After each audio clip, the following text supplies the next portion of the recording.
advertência. Olá, seres que brilham! E aí, tudo bem com vocês? Vamos dar continuidade à sociologia brasileira, a geração de 1930? Agora é a vez de falarmos do pensamento de Caio Prado Júnior e a sua obra A Formação do Brasil Contemporâneo. Vamos nessa?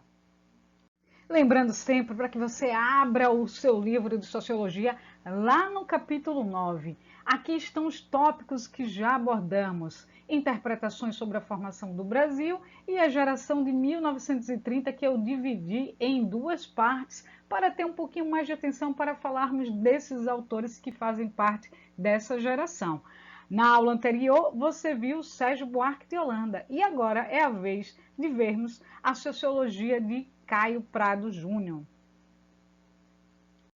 A geração de 1930, Caio Prado Júnior.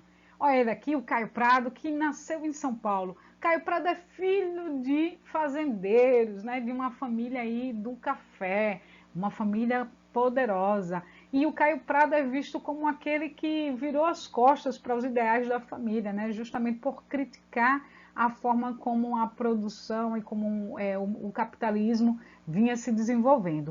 O Caio Prado, então, ele tem uma grande questão para se pensar o processo de formação brasileiro. E aqui é a questão: em que medida a formação do Brasil estaria atrelada ao mercado europeu? Uma outra questão que você pode ver nas provas do Enem é perguntando sobre o sentido da colonização. Qual seria o sentido da colonização brasileira?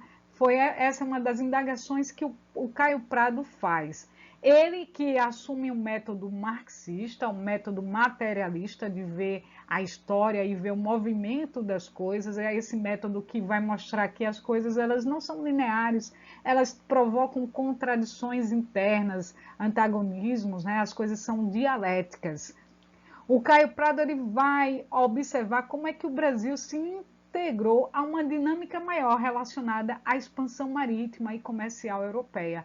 O Brasil ele funcionou para atender interesses comerciais da Europa. E a gente vai entender um pouco mais sobre isso, né? Para o Caio Prado, a colonização portuguesa na América se fundamentou na produção e na exploração.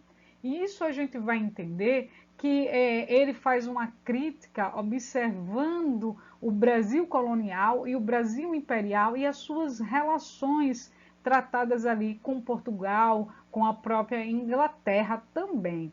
Então vai mostrar como tudo que era produzido no Brasil era para atender ao comércio, ao mercado externo, e não houve uma valorização do mercado interno. Foi feito aqui colônias de exploração, e não uma colônia de povoamento, né, como aqui é destacado. Mais uma vez eu vou dizer que o Caio Prado ele tem uma obra muito significativa. Alguns dizem que é um dos pioneiros a usar o método marxista para pensar o Brasil. Você pode encontrar, e eu vou deixar aqui de apoio, duas aulas em que se coloca um pouco da biografia do Caio Prado e também se faz uma análise da sua obra, caso você queira, né, aprender um pouco mais sobre ele. Vamos seguindo para a gente entender o que o seu livro destaca. Vamos então à obra? Olha aqui a obra que a gente vai destacar. Formação do Brasil Contemporâneo. Uma obra que foi escrita lá no início da década de 40. Isso mesmo, veja. Ele é um autor da geração de 30, mas é porque essa geração ela vai compreender as bases da formação do pensamento sociológico. Não significa que todos os livros foram escritos na década de 30, tá, minha gente? Então, há exemplo desse livro que é bastante utilizado, porque vai trazer análise sobre o processo de formação do Brasil contemporâneo. Então, o Caio Prado coloca aqui nesse livro que, no início, a sociedade brasileira se estruturou economicamente na produção de café, de açúcar, né, da cana-de-açúcar, exemplo, né, aqui do que acontece no Nordeste, do tabaco, mais tarde na extração de ouro e diamantes e em seguida na produção de algodão e de café. Isso para que a gente, olha aí, chama atenção para atender o mercado europeu. Então, essa é uma das críticas que o Caio Prado faz. Tudo que era produzido aqui não era pensado para o mercado interno, mas para servir para o mercado consumidor externo. Então, para o autor, a grande propriedade, que é o latifúndio, a monocultura, que é a cultura de uma única espécie, e o trabalho escravo, se apresentariam, portanto, como as três características centrais da formação do Brasil nos séculos XVI, XVII e XVIII. Continuando sobre Caio Prado, lá na página 192 do seu livro, há o recorte de um engenho, o engenho Massaípe. Essa aqui é uma gravura de Zacarias Wagner. Eu não sei se é assim que se pronuncia, deve ser ou é holandês ou é alemão. Na época, aqui esse pintor veio junto com os holandeses, é uma gravura de 1634, e conforme informações obtidas aí na internet recentemente, eu descobri que esse engenho Massaípe fica aqui em São Lourenço da Mata, né? Ficava, pelo menos. Então, continuando sobre o pensamento de Caio Prado, você tem que a produção agrária, que tinha como centro geopolítico o engenho e a fazenda, integrou-se aos objetivos comerciais europeus. Então, para o Caio Prado, tanto a fazenda como o engenho era parte desse objetivo comercial europeu de produzir para fora. A figura que predominou nesse período não foi a do pequeno produtor rural, e sim a do empresário explorador, o empresário de um grande negócio, que era o engenho de açúcar. Lembrando que a capitania de Pernambuco era a capitania que mais dava lucro. Então, ainda continuando, para Caio Prado, seria necessário entender a nação a partir do que ela herdou da colônia, observando essa transformação como um processo histórico de longa duração. Então fica a pergunta para a gente, né? O que nós herdamos da colônia? O que a gente herda dessas imagens e do que é colocado como a nossa praxis, né, no mundo, na ação do trabalho? Então vamos dar seguimento. Ainda aqui com a imagem do engenho Massaípe, a gente tem na página 192 esse trecho. A análise que Caio Prado fez do século XIX mostra-se importante sobretudo por dois motivos. Primeiro, porque faz um balanço final de 3 séculos de colonização. Depois, porque se mostra como chave insubstituível para compreender a sociedade brasileira que se constituiu posteriormente. Então, veja, o próprio autor aqui do nosso livro está colocando que aquilo que o Caio Prado colocou lá para fazer a análise do século XIX é imprescindível para que entendamos as nossas heranças, né? Porque é uma síntese desses 3 séculos de colonização. Então, aqui continuando, a obra de Caio Prado Júnior demonstra quão importante é analisar os períodos colonial e imperial para compreender o Brasil, seja do ponto de vista do resgate da nossa formação social, ou seja, descobrir as nossas raízes, ou seja, para observar a presença desse passado na sociedade brasileira atual. Ou seja, minha gente, aquilo que continua, que permanece. Sabe quando você conhece o passado e começa a identificar no hoje, no seu presente, coisas que ainda não mudaram? Então, ao observar as nuances arcaicas, quer dizer, velhas do Brasil moderno, né, o que se manteve, né, Caio Prado considerou a formação do país ainda incompleta.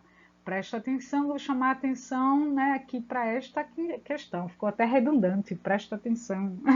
Mas é isso mesmo. Vamos tentar entender por que o Caio Prado está dizendo que a formação do país ainda está incompleta. Lembrando que a gente vai destacar aqui a importância que ele deu para analisar o período colonial e imperial, né, para entender essas características e permanências, né, de coisas que tenhamos aqui na nossa sociedade. O outro ponto é que essa pode ser uma questão até do Enem, né? Por que o Caio Prado disse que a formação do Brasil estaria incompleta?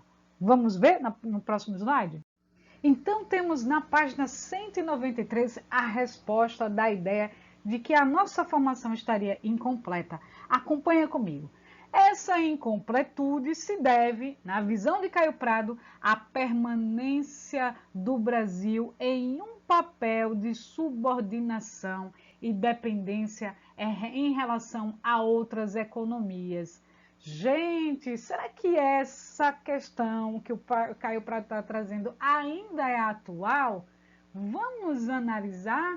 Eu peço agora que vocês pesquisem, porque eu acredito que a gente ainda continua assim. Embora tenhamos experimentado um pouco recente, uma certa autonomia, só que a gente ainda está se vendo muito subordinado, a gente voltou a essa subordinação. Segundo o Caio Prado, o passado colonial ainda estaria presente na sociedade brasileira.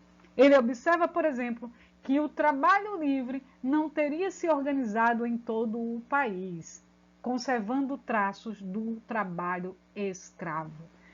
Ainda temos episódios do trabalho escravo hoje, no século XXI. O Caio Prado está escrevendo esse livro em 1944, ou seja, ele está analisando o seu período e veja como ainda é atual. O mesmo raciocínio valeria para a produção extensiva, destinada a atender os mercados no exterior e a ausência de um mercado interno desenvolvido, que reproduziria, assim, a subordinação do Brasil em relação à economia de outros países. Aqui eu vou destacar alguns elementos para que vocês vão lá na internet, vá no livro de geografia, vai tentar entender a geopolítica e perceber, por exemplo, que a gente experimentou um mercado interno que começou a ser melhor desenvolvido, vamos dizer assim, quando comparado ao passado de Caio Prado. No entanto, agora, nesse momento, em 2021, a gente vê que o nosso mercado interno ele virou um mercado consumidor, simplesmente, né? O nosso processo de industrialização ele está se arrefecendo. A gente vê o protagonismo da China, dos Estados Unidos e de outras economias, e nós estamos continuando a vender, né, a lidar com agronegócio, né, a venda de produtos naturais para fora do Brasil. Inclusive, a gente também exporta muita carne, tanto bovina como de aves.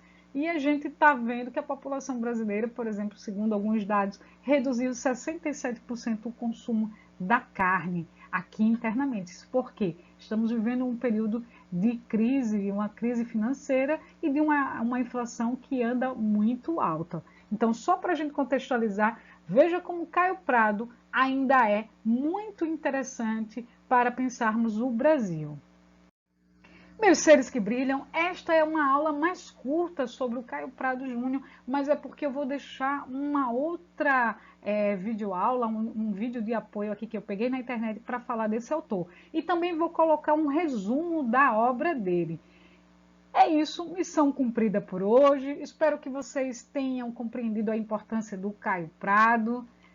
Namastê, gratidão, brilhem e até o nosso próximo encontro.